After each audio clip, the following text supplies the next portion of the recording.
Well, joining us now, we have Dyer and Sandra Helou of Zilliqa, the first public blockchain to implement sharding on its mainnet, alongside Ravi Kumar of AlexaBlockchain.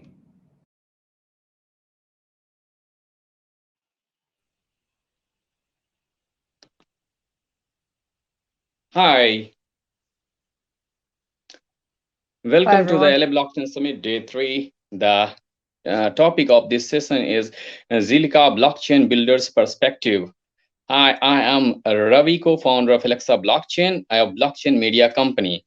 I have been into management consulting for the past 10 years, and now I am fully devoted at AlexaBlockchain, documenting and analyzing all the important developments related to blockchain industry, from new projects to use cases and policy and regulation to adoption. But more importantly, today we have two wonderful guests as our panelists representing an interesting blockchain project called Zilliqa. Please welcome Matt and Sandra. Hi everyone. Hey Ravi, how are you? It's great to have you here at LA Blockchain Summit, Matt and Sandra. Where are you both based, and what's your role in Zilliqa? Yeah, I think Matt maybe is having some technical difficulties to join actually. So do you want me to introduce him as well, or should we just wait until he comes back in and do that?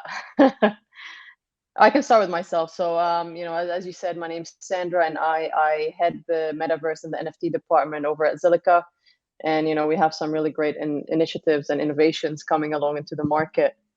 Where am I based? In all honesty, with blockchain, we're very decentralized as well. So I tend to move around a lot. Currently, I'm actually in Jordan, Amman.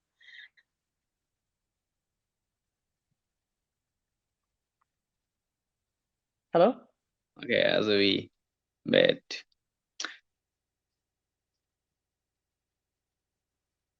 So before let Matt join. I think Matt is in. Sorry, Wi-Fi issues. Yeah. So now, Matt, please tell us something about your role at Zilliqa. Yeah, I'm Matt Dyer. I'm head of sales and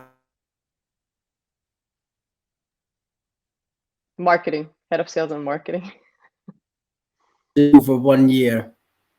So yeah, all good. Oh, welcome again, and let's jump right into it, as there is so much our listeners want to know about it. So let's start with creator economy. Sandra, I'm curious to know, what macro trends do you think have been getting traction in recent months? Yeah, so it's actually very interesting that you asked this question, and I think the best way to answer it is the space itself is innovating so quickly. Every couple of days something new happens, or every minute even. So I guess some of the micro trends taking place now would definitely have to be DAOs. I definitely would say that they're the next big thing that we're moving into, and that we should be out on the lookout for. And sorry, Ravi, did you say something? Because I'm hearing feedback from you, but I'm not sure if you. Nice. Tell us something about XCAT. Just on that point though, Sandra, do you think with DAOs, do you think there's going to be a time where people maybe work for 3 different companies and kind of work in that manner because they can work for the different DAOs, or what do you think?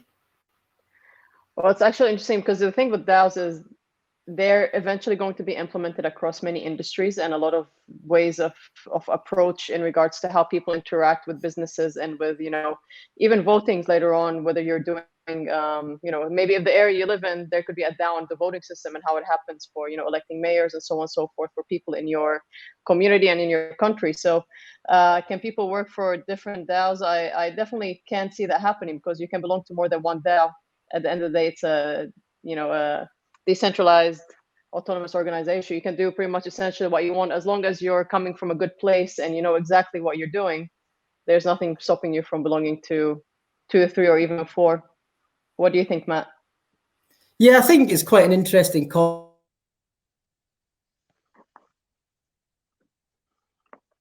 So to answer you, Ravi, just a bit about XCAT. XCAT network is, a great case in point actually for the creator economy, because it's all about, we're actually very thrilled that they're building on Zilliqa following XCAT's successful token launch in May in 2021. Some of the biggest influencers in the world have been onboarded on the platform to tokenize and better, monetize themselves and how they connect with their fans. So influencers, some of them like Mr. Beast, KSI, Emily Black, Millie T, Mr. Savage, Morgs, with massive subscribers attached to them. And obviously there's plenty more about to enter the roster who will be issuing their own fan tokens on XCAT.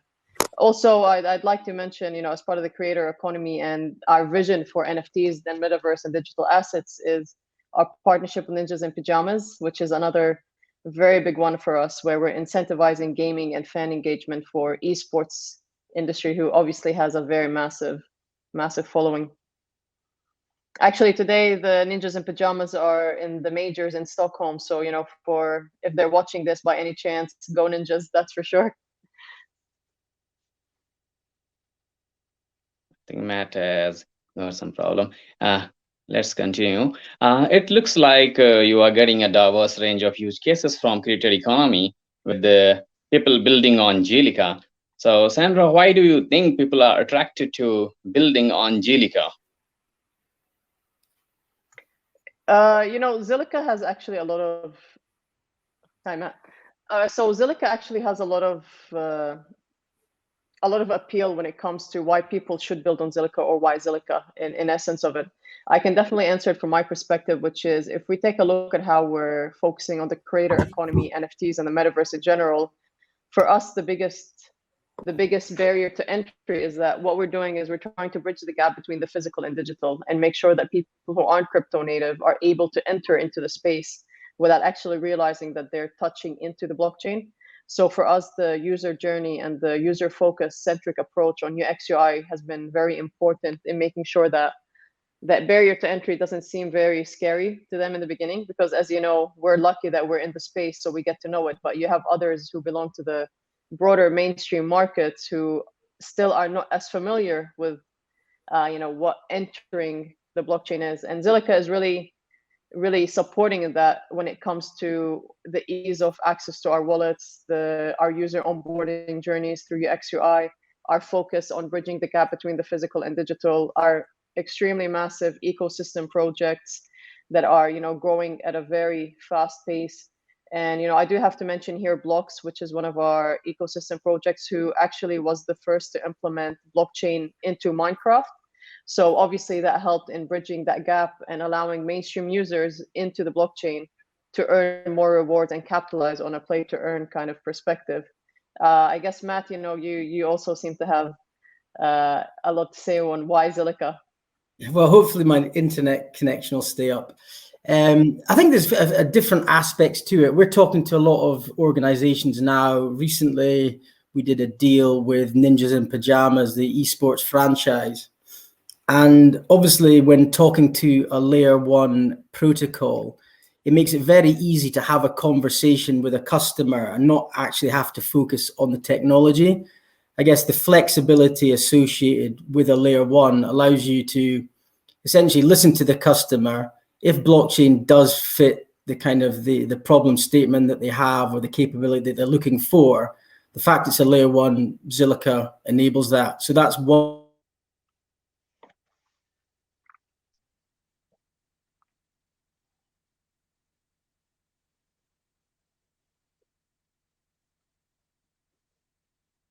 I guess. Okay, in the meantime, tell us something about your Creators Fund. The Creator Fund, yeah. So the Creator Fund is actually one of my favorite kind of visions that we're putting together and what we're doing. So the Creator Fund will be launching soon, and it will actually focus on the invading the space, and that's bringing on board entrepreneurs, startups, any visionary who has any idea, and its focus is also on connecting artists, collectors, and curators together. So the Creator Fund is a 10 million plus fund put together to innovate the space and focus mostly on how can we push for this innovation within, the not only blockchain, but also when focusing on the creator economy, and now with the newly, I guess you can say, appeal to everyone, the metaverse and NFTs in general. The main focus that is happening right now with the Creator Fund is that we're bringing together, like I said, artists and collectors and curators. And this for us is important because we're bridging the gap again between the physical and digital. So we're attracting all mediums of artists onto our marketplace, and this will function essentially as a hub for every single creative. And that's how we view the Creator Fund, being as a home for all, and able to support when needed. So you mentioned NFTs, and certainly NFTs are on trend at the moment. So Sandra, where do you think the market is headed, and what's it doing well, and where are the current gaps, if any, you think? I think it's important to understand NFTs and put away all the hype and the kind of thoughts that we have towards them. At the end of the day, an NFT will essentially become a digital asset that every industry and every individual will need to attach to a certain asset for them to either prove ownership, provenance, or authenticity. So NFTs definitely are going to play a very big part in shaping the future of how we are interacting, not only with each other, but in terms of items, whether they're, as it is non-fungible, or whether it's fungible. But for example, purchasing a car in the future, that can come with an NFT, as a proof of ownership. Graduating, that can be an NFT. So I definitely think NFTs play a very important aspect into how the future of blockchain will be shaped, and what the industries will eventually have to adapt to including into their strategies, and how they actually position themselves in terms of ownership and again, authenticity, provenance. And authenticity and provenance actually leads into a bit to the more artistry aspect of it. I guess you can tell, if you're a gallery owner or if you're an artist yourself, you do want to make use of the fact that you are able to apply an NFT to your artwork, and then have that as a certificate of authentication to your work, saying it's 100% yours. So NFTs definitely play a very important part in the future for what we're doing, or what everyone else is doing, really. Yeah. Let's talk about esports. It was great to see the partnership announced recently with the gaming legends Ninjas in Pajamas. We have seen a few other crypto companies make similar sort of announcements. But Matt, what was the motivation behind partnering with them in particular? Are you planning to do something unique? Yeah, I think we're seeing a lot of crypto organizations do collaborations. I think it makes sense. The adjacency between esports and crypto, and the demographic of the people who actually partake in esports and kind of watch it, are very close to the crypto massive. So it made a lot of sense for Zilliqa ourselves to kind of start to, I guess, talk to organizations in that space. I think critically for us, though, it wasn't really necessarily about the sponsorship aspect. Obviously, we're trying to drive awareness and get more eyes on Zilliqa, but it was really about how can we drive user adoption, especially from an outside-in perspective.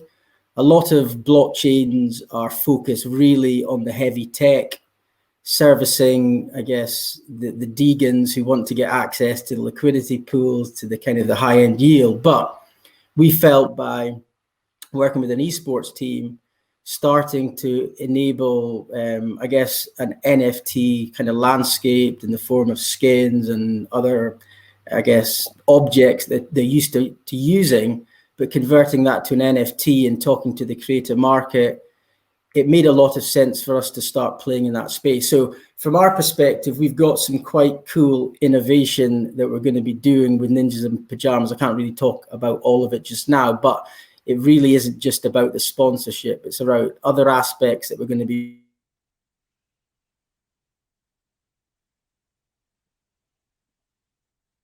Okay. Do you want to add something over that?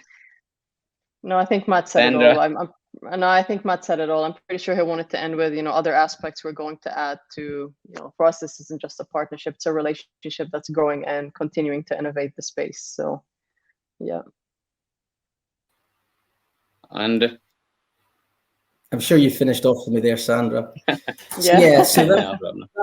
that's. I think the good thing about it as well is people need to think about it as in the number of views that we're getting. So if you even look tonight, Ninjas in Pajamas are still playing at the moment. I think they're very close. Again, a game against G2, but they've got over 16,000 people watching in a stadium, in person, watching the match. And then on Twitch and everything else, they're probably streaming to about over 1 million people. So if you start to think about getting eyeballs on Zilliqa, eyeballs on crypto, we can certainly start to kind of get more.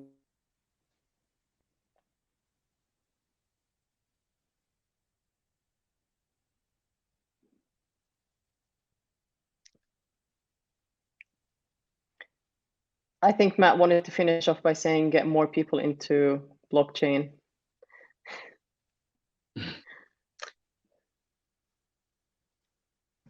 No problem. DeFi is all rage these days, and what is can you tell me what is happening in the Zilliqa DeFi ecosystem, and what is your approach to DeFi and its place in the world?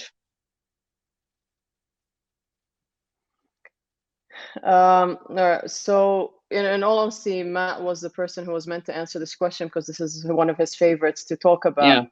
But in DeFi for us is obviously okay. So if we look at our ecosystem report Q3 highlights, you can definitely see that. Is Matt back? Oh, Matt, your favorite question about DeFi. Okay, so I don't know what you answered, but I think obviously the market is really hot for DeFi still, NFTs, DeFi, DAOs. From, I guess, a Zilliqa perspective, we have been prominent in that space as well. So if you look from a foundation layer, we've been doing a lot in the form of staking. So that was probably our first DApp and our most successful DApp. I think at the moment, we've probably got in total 36% of the circulating supply kind of sunk in different DeFi applications. So whether that's staking, whether that is in our DEX, ZilSwap, which is obviously starting to get some great traction. I think we had over 200 million total value locked at one stage in this year. We've recently kind of enabled a bridge, so we're starting to see assets coming over the bridge from Ethereum, kind of wrapped to a Zil form, which is very good because it's starting to enable a kind of a Tether stablecoin. We're starting to see tokens like XCAT, who actually launched on DAO Maker, starting to come over the bridge. So you're starting to see more liquidity being brought onto our network. And then when you look at Pillar Protocol, which launched as well recently, which is a kind of a MakerDAI type application, which kind of allows collateralized loans for locking up Zil, you're starting to see an ecosystem that's really being built out and well thought through. And we're really excited or looking forward to seeing what the different developers out there are going to do in terms of building on our blockchain. I think another interesting aspect is as well is around the stablecoin XSGD, which is a kind of Singapore dollar stablecoin equivalent. And if you look at stablecoin usage and performance outside of the kind of the US dollar variant, you find that the XSG stablecoin is the second most used stablecoin out there. So, which runs both on Zilliqa and Ethereum, and which is really a kind of a big statement, I think. And if you look at the stats around that, the Zilliqa blockchain gets most activity from that stablecoin. So, I think people who maybe haven't heard of Zilliqa or had a play with the kind of the DeFi applications that are there, I would suggest that in the moment they head over the bridge and have a look at the potential APYs that are available, because they're quite juicy at the moment. And and just to add to that as well is when you start to think about outside in adoption, which we're very keen on. If you look at Valkyrie, which obviously allows institutional investment, recently they enabled access to our staking capability. So these are institutional investors who want exposure to DeFi. Enabling the Valkyrie DApp has enabled them access to that APY. So it's a strong statement that serious organizations are looking to build on Zilliqa. That's good. And let's talk something about Lunarcrush, which is a recent project that has been getting a lot of hype. So Matt, tell us more about this and why the industry should care about Lunarcrush. Well, the guys at Lunarcrush are brilliant. They're a great bunch of guys. I think they're doing a great thing for the cryptocurrency movement in whole. They're really about being agnostic in terms of the coins that they look at, and looking at what the social sentiment is, what all the influencers are talking about, which potential coins are going to rally, which ones are maybe going to dip, which is obviously important. So if you're an investor and looking to front run the market, it probably makes sense to have a data point that allows you to kind of make some rational, if you could say rational investments in where you potentially buy a token. And even from an institutional perspective, as more of them come into the space, they're going to be looking at social sentiment, what the analytics around that. And the market leader in the space, without doubt, is Lunarcrush. So recently, they launched a token themselves, which really was about empowering or giving back to their community, the people that are using their application, and rewarding them in part for supporting their application. So not only can you get good insight in terms of which tokens are potentially going to kind of go up in price or go down in price, you can also earn money or tokens for that. I think an important component behind that as well is, if you think about it, they could have chosen any blockchain to build on.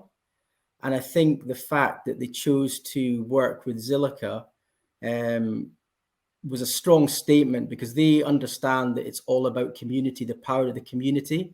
And the fact that they looked at Zilliqa, chose us as the blockchain to build on, was a really strong statement. So I do expect a lot more people to start interacting or getting a wallet on the Zilliqa blockchain now, because to actually use their mobile app or their web app, you actually need to download a Zilliqa wallet. So we should start to see more and more users coming onto our chain. So I'd recommend anyone who is interested in understanding what's happening from a social perspective around different tokens, different chains, to check out the Lunarcrush application. There is a 26th climate change conference is underway in the UK at the moment, talking about how the world addresses the global challenges we are seeing in the environment. So on a related note, crypto and NFT minting have received some negative press. And what's Zilliqa take on this?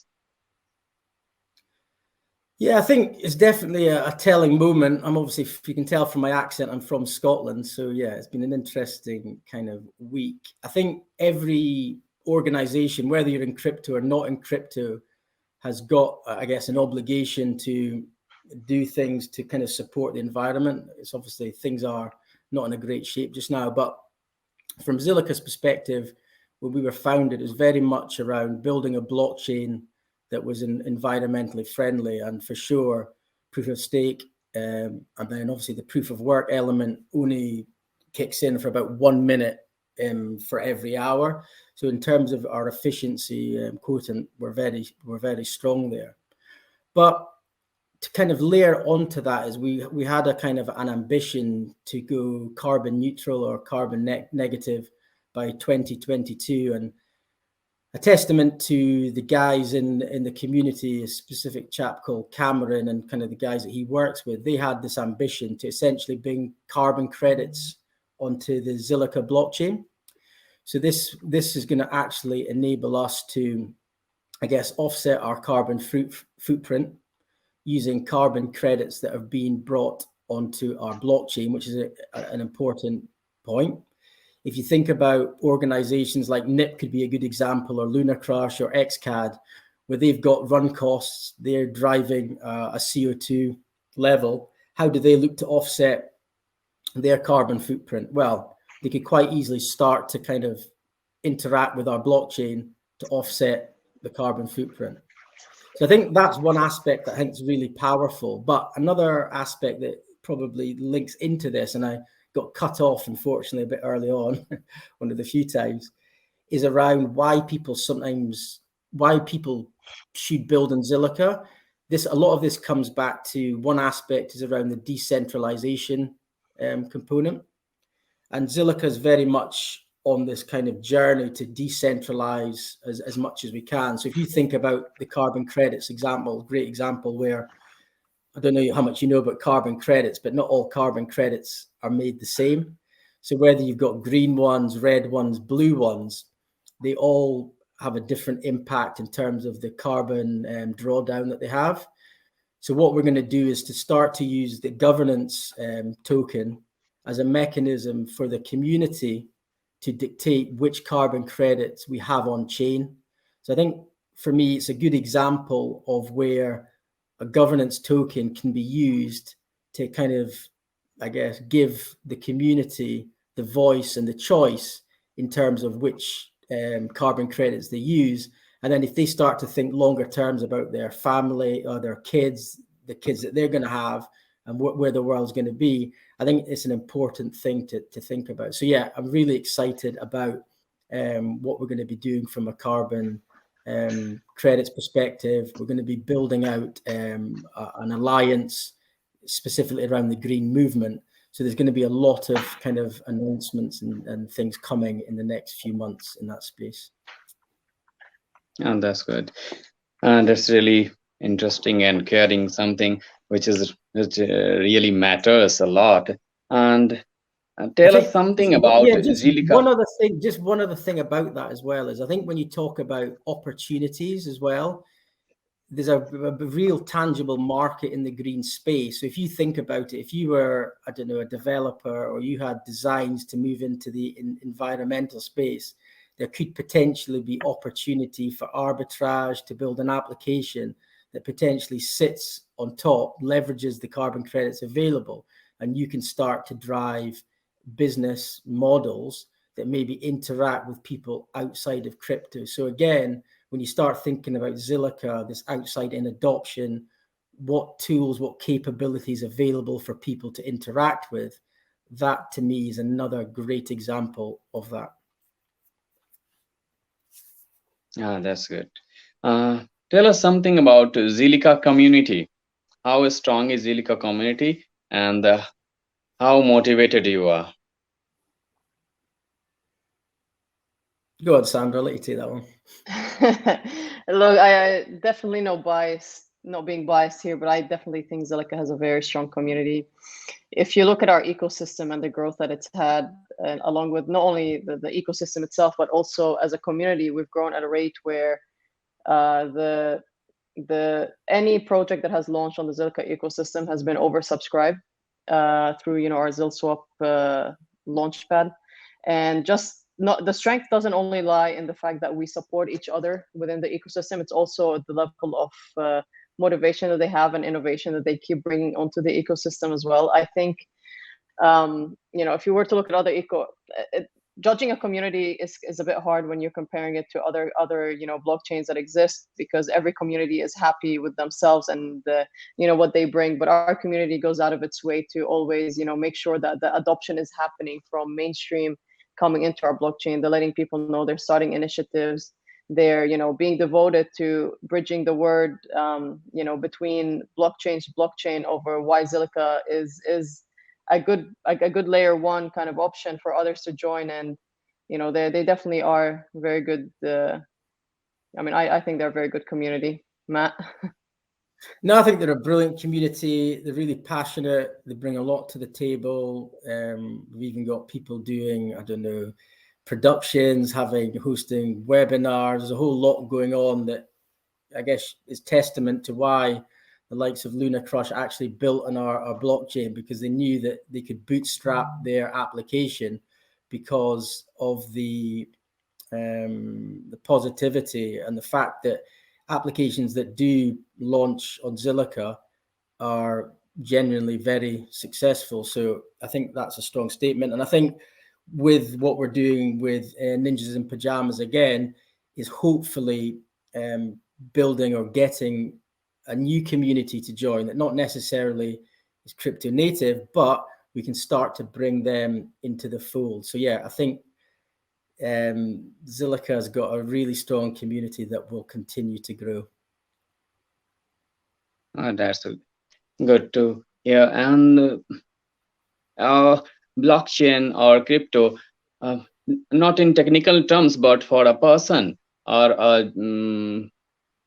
a general community who has no idea about technical things, how would you describe Zilliqa in simple words? What Zilliqa does for a person who has no idea about blockchain or crypto? Yeah, I can probably answer that. Sorry, Matt, if you're about to jump in, but I can probably answer that just from my perspective through my conversations with bringing artists onto the Zilliqa blockchain. And one of the things that, because of our vision of bridging that gap between the physical and digital, as I mentioned, we're looking at onboarding artists who have nothing to do with the digital landscape. You know, you can have a canvas, you can be a sculpture, you can, whatever medium you belong to. A lot of the time, the conversation has gone to education and onboarding them onto one, what NFTs are, two, what is crypto, three, how can you actually survive in this landscape? Because if we were to step back a little and take a look in time, you know, maybe a couple people understand this, but when the PayPass first came out, which is when you can have your credit card and then you tap, and then, you know, that would be a transaction.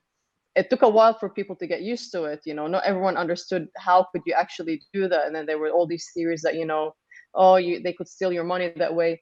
Anyways, the point I'm trying to get at is that any new approach that we take to bringing people who are outside of this ecosystem, we have to lead with education a lot. So whenever I'm discussing Zilliqa, one of the highlights that I always like to mention is that for us, the barrier to entry is not that difficult because one, like I said, we're focusing a lot on the user journey and making sure that the UX UI implemented does not have a big barrier to entry. So your omni-channel experience will remain the same without you actually realizing that you're tapping into the blockchain. But of course, that will come in and be met by the fact that you do need a wallet for a transaction or to earn some crypto. But that, from my perspective, can be the easiest part because, again, the community really does support with the education, and Zilliqa itself supports with the education. We have websites such as learnblockchain.org, which are up there to guide people on how they can actually get into crypto, get into Zilliqa, and how they can survive in this world. So yeah, I think from my perspective, definitely one of the biggest discussions around Zilliqa always comes down to the simple things, which is the fact that for us, education plays a key point. The easy access from a user-centric approach is another very big point for us. And the fact that we're also in the know on what key points we need to tap into to make sure that this transition is seamless makes it much easier for us. So that's definitely my answer for your question. But I think Matt will come at it from a different angle, that's for sure.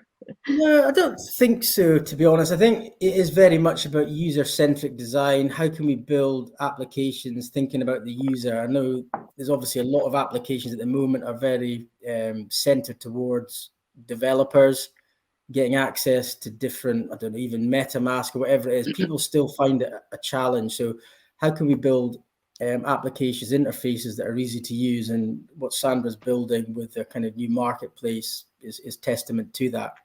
I think another important point, if you've not really interacted with the Zilliqa blockchain, the community, know the faces, we've obviously just announced the new CEO, Ben, who used to kind of head up or be part of the Brave leadership team. So if you think about Brave and what they've done, they've probably been the most successful crypto organization to onboard users outside of the space with their kind of their browser, etc. So I think with his expertise and execution that he's had in the market that he played in previously, allied to obviously the people that have been brought into Zilliqa who come at it with a more user-centric approach, I do feel that we are going to drive down the barrier of entry for people to start to interact with the blockchain, and that's got to be the hope for everyone, because we want, for it to be a success, we need more people to kind of join and be part of the movement. And I think that's got to be a key component. And education, as Sandra says, is another area that's critically important. How do we educate people on the space? And I think the likes of applications like what we're going to be doing with Ninjas in Pajamas, great example. What Sandra's doing, going to be onboarding, I guess, artists who potentially have never worked in the blockchain space, is going to be make some big statements, I feel. Essentially, the scary part is the blockchain itself. You know, if we think of it that way, the interaction with the blockchain isn't the scary part. What's scary for a lot of people looking from an outside in is the fact that they don't understand the space yet properly. And from what they've heard from the media or other, channels, is that, oh, this person invested this and lost this, but there's actually a lot of beautiful things happening in ecosystems and a lot of innovation that's being pushed out there, that's innovating a lot of industries in ways that in Web 2 or traditional kind of markets weren't able to happen. So I just wanted to add that part, because blockchain itself isn't scary. What's scary is the fact that that fear factor of not knowing exactly what it is you're doing or what you're entering into, that might deter people.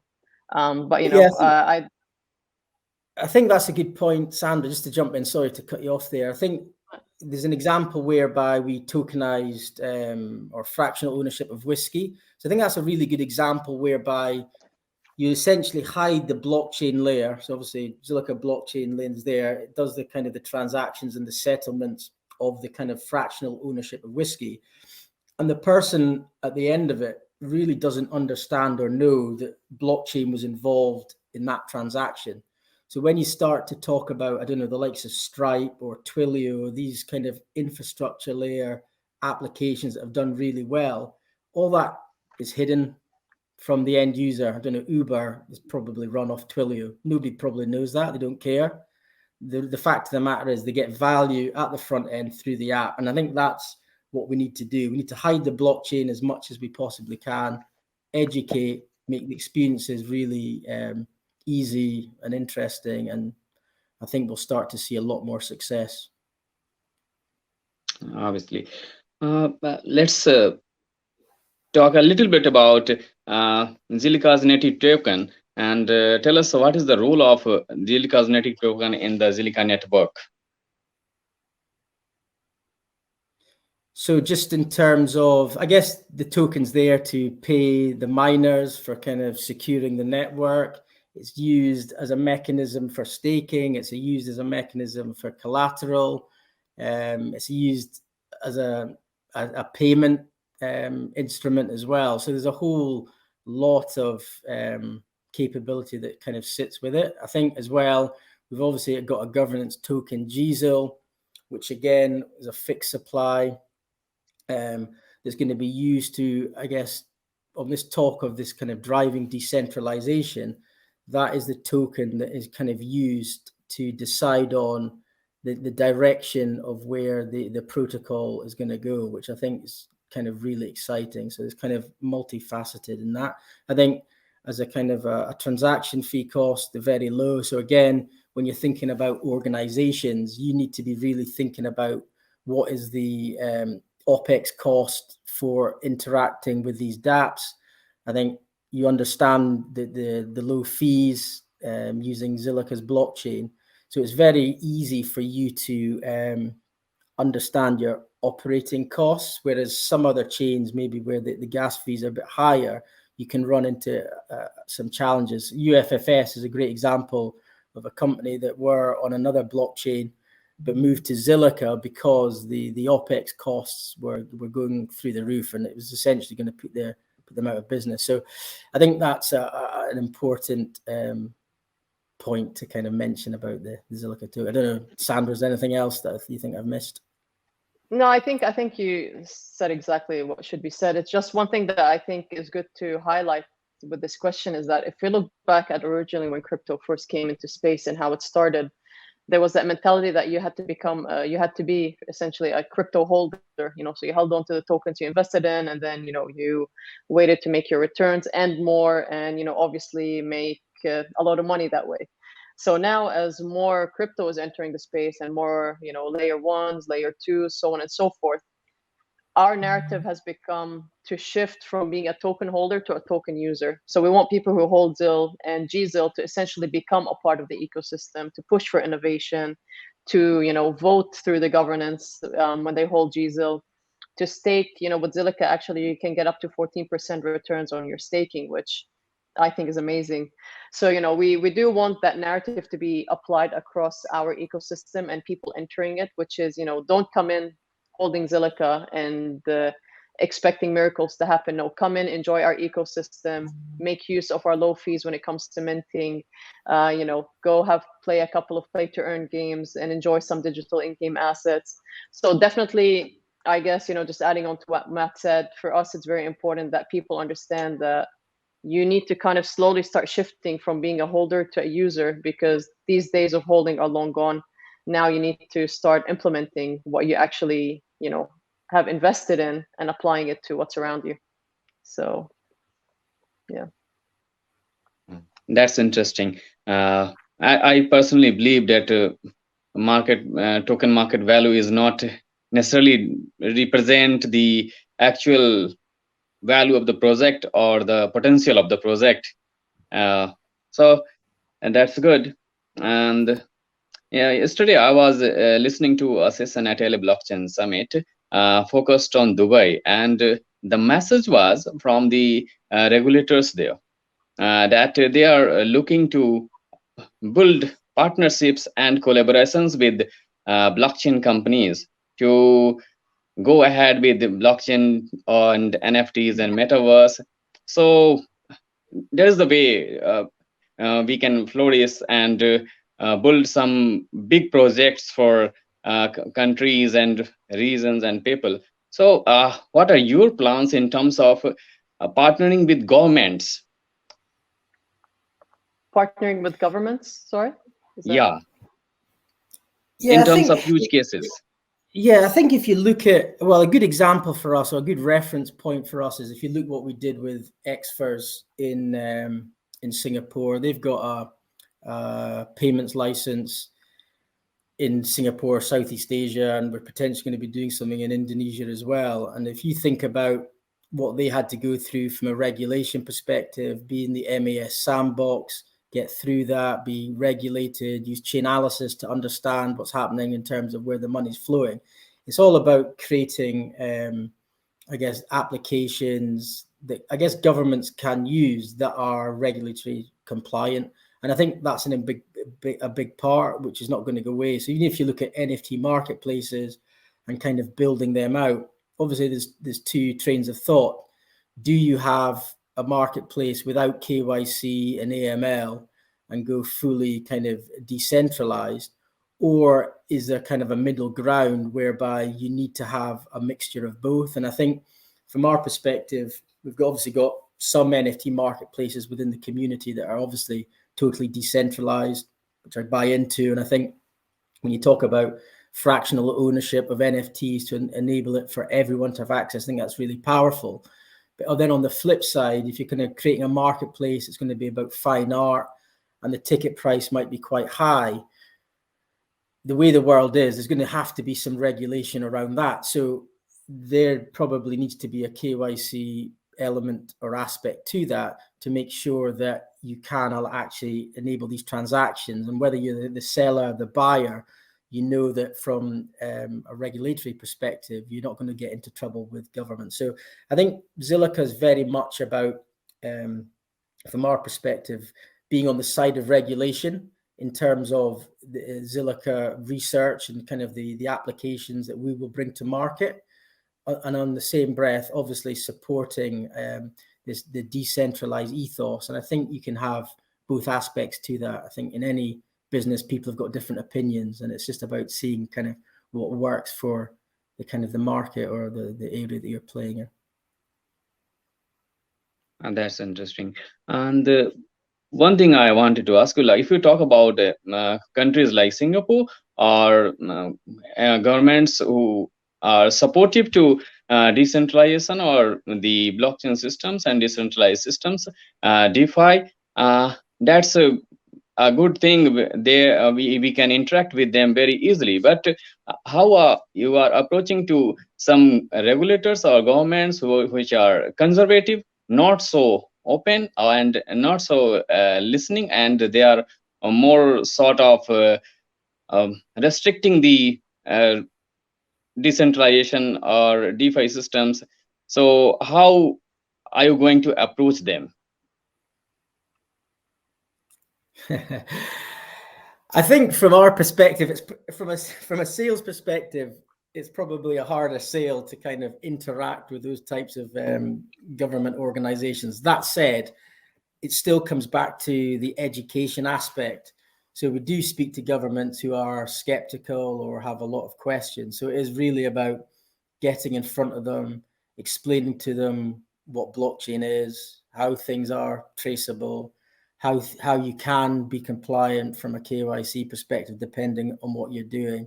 And just essentially looking at the use case that they're trying to solve. Blockchain obviously doesn't fix everything, but if they've seen a specific area that they think could add value, I don't know, Africa or India is a good case in point where remittance is a massive challenge, isn't it? If you're sending money to Africa or India, the cost to use TransferWise or these other ones is really quite high.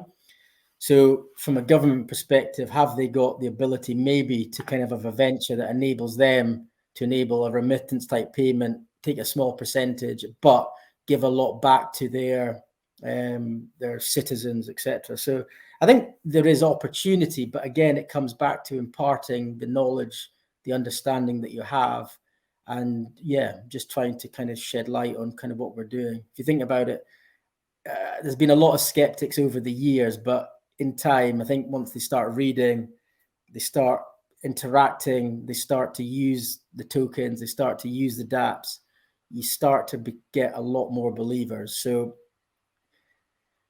the Luddites will come, I think. Yeah, I don't know, Sandra, you got anything to add to that? No, I think you said it all. That's more of regulation now. We have got a lot to talk, but given the time, we need to wrap it up. So let's talk about the physical and virtual world. Seems like the boundaries between the physical and virtual worlds are certainly blurring. Where are we headed with all this? Which trends will sustain themselves and grow, and which ones will fizzle out? What do you think? Sorry, can you repeat the question, please, Ravi? I think the question is what is going to sustain? So if you think, I don't know, from my perspective, are Web2 organizations going to survive, or are the Web3 ones going to kind of take over the world? So I guess that was to you, Sandra, in terms of the physical and the digital. What is going to win through here? Oh, okay, yeah, no, that's another very interesting question, Ravi. So I think I kind of touched point on that a bit slightly before when I mentioned on omni-channel approach for traditional businesses looking at going digital. So what will fizzle out is exactly what what Matt just said, along with projects have limited to no utility or governance attached to them as well in terms of NFTs. I think.